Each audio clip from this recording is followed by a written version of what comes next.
right second one එකේ අපිට ඇවිල්ලා තියෙනවා quiction form එකක් ඒක passive වලට හරවන්න. ඉතින් පළවෙනි එක ලේසි, දෙවෙනි එකයි තුන්වෙනි එක හතරවෙනි එක ওই ටික තමයි ගොඩක් ළමයි වරද්දගෙන තිබුණේ පේපරේදී. හරි. අපි බලමු කොහොමද මේක හදන්නේ කියලා. මම ඔයාලට methods දෙකක් කියලා දෙනවා. දෙකෙන් කැමති විදිහකට ඔයාලට මේක උඩ දාගන්න පුළුවන්. හරි. මම direct මේක හදන්නම්. මෙතනදී worry වෙන්න ඕනි පොඩි කාරණාවක් තියෙනවා. ඒ තමයි මේ someone කියන indefinite pronouns එකට. අපි දන්නවා පැසිව් වලදී අපි වැඩියෙන්ම ફોકસ කරන්නේ ක්‍රියාව කරන කෙනා නෙමෙයි ක්‍රියාව. ඒ කියන්නේ ඇක්ෂන් එක තමයි අපි ફોકસ කරන්නේ. ඒ කියන්නේ ඩුව අපි නොසලකා හරිනවා. ඒ කියන්නේ අපි දන්නවා නම් අපිට බයි වලින් එහා පැත්තට ඒක දාගන්න පුළුවන්. හරි. අපි ඩිරෙක්ට් හදමු. මෙතන did කියන එකෙන් පටන් අරගෙන තියෙන්නේ. ඒ කියන්නේ මේක past tense එක. ඒ නිසා අපි be verb එකේ past tense එක අරගෙන තමයි මේක passive voice එක හදාගන්න ඕනේ. හරි. එහෙනම් මම මේක බලනවා මේක නෑ එහෙම plural එකක්. ඒ නිසා මම දාගන්නවා was කියලා. was සම්මන් කියන කෙනා අපි ලියන්නේ නැහැනේ. ඒ නිසා එතනින් පස්සේ අපිට දාගන්න වෙන්නේ your hat. was your hat. ඊළඟට අපි දන්නවා අපි be verb එකත් follow කරා. ඊළඟට your hat කියන එක follow කරා. ඒ කියන්නේ මේක තමයි object එක. ඊළඟට අපි දානවා still කියන එකේ තුන්වෙනි එක stolen. stolen. Your was your hat stolen at the temple. at the temple. මේ විදිහට ඉතාමත් ලේසියෙන් මේ විදිහට ලේසියට අපිට මේ වැඩේ කරගන්න පුළුවන්. හරිද? මේක ටිකක් අමාරුයි නම් මම ඊළඟ මෙතඩ් එක කියලා දෙනවා. මේක ලේසියෙන් කොහොමද ගොඩ දාගන්නේ කියලා. හරි.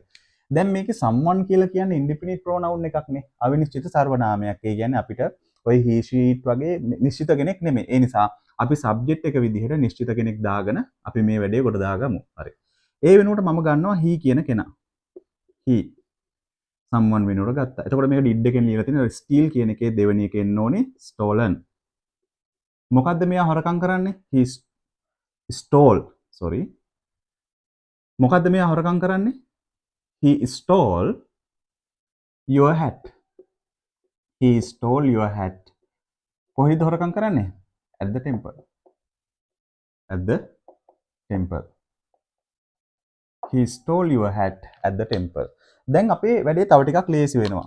අපිට මෙතන ඉන්නවා subject එකක් ඉන්නවා, verb එකක් ඉන්නවා, your hat කියලා object එකක් ඉන්නවා. එතකොට අපි stole කියන එක දාගත්තේ මේක past tense නිසා. දැන් ළමයි අපිට කරගන්න තියෙන්නේ මේකේ අපි හදාගන්න ඕනේ passive voice එක. එහෙනම් අපි your hat කියන එක මුලට ගන්නවානේ. your hat was දාන්න ඕනේ එකක් නිසා අතීත කාලයි stole කියන්නේ V2 නේ simple past tense. your hat was ඊළඟට දාන්නා verb එකේ තුන්වෙනි එක stole එකේ තුන්වෙනි එක stolen.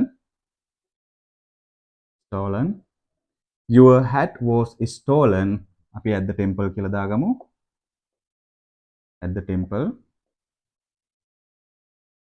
අපි මෙතන දාගත්තනේ subject එකක්. අපි මේක imagine කරගන්න ඕනේ. මෙහෙම එකක් නෑ. අපි මේක imagine කරලා හිතාගෙන දාගන්න ඕනේ. මොන him කියලා ඉන්න නිසා by him කියලා දැම්මා. හරිද? හරි. දැන් වැඩේ ලේසි.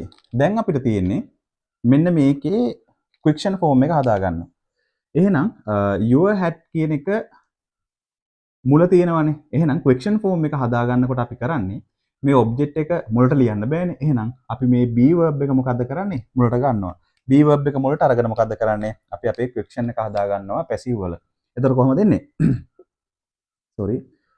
was your hat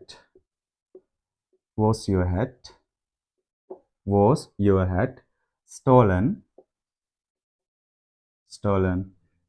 at the temple. දැන් අපිට මේ by him කියන කෙනා වැඩක් නැහැ. අපි ඒක imagine කරගෙන දාගත්තේ මේ වැඩේ ගොඩ දාගන්න ලේසි වෙන්නේ. එහෙනම් අපි ඒක අයින් කළා මෙතනින් question mark එක දානවා. දැන් බලන්න අපි මේ direct හදපු sentence එකයි අපි subject එකක් දාගෙන he කියලා ඒක imagine කරලා අපි හදපු sentence දෙකයි එක සමානයි මේ was your hat stolen at the temple. එතකොට මේ method දෙකෙන් ඕනිම method එකකට ඔයාලට මේ වගේ question එකක් ආවොත් එහෙම ඒක passive voice වලට හරව ගන්න පුළුවන්. මෙතනදී මම කරේ someone වෙනුවට he කියන කෙනෙක් දැම්ම. මොකද ඒක අපිට හදා ගන්න ලේසි. දාලා අන්තිමේදී අපි ආව අයින් කරලා දැම්ම. අයින් කරගෙන අපිට අවශ්‍ය කරන passive voice එකේ question form එක අපි හදාගත්තා.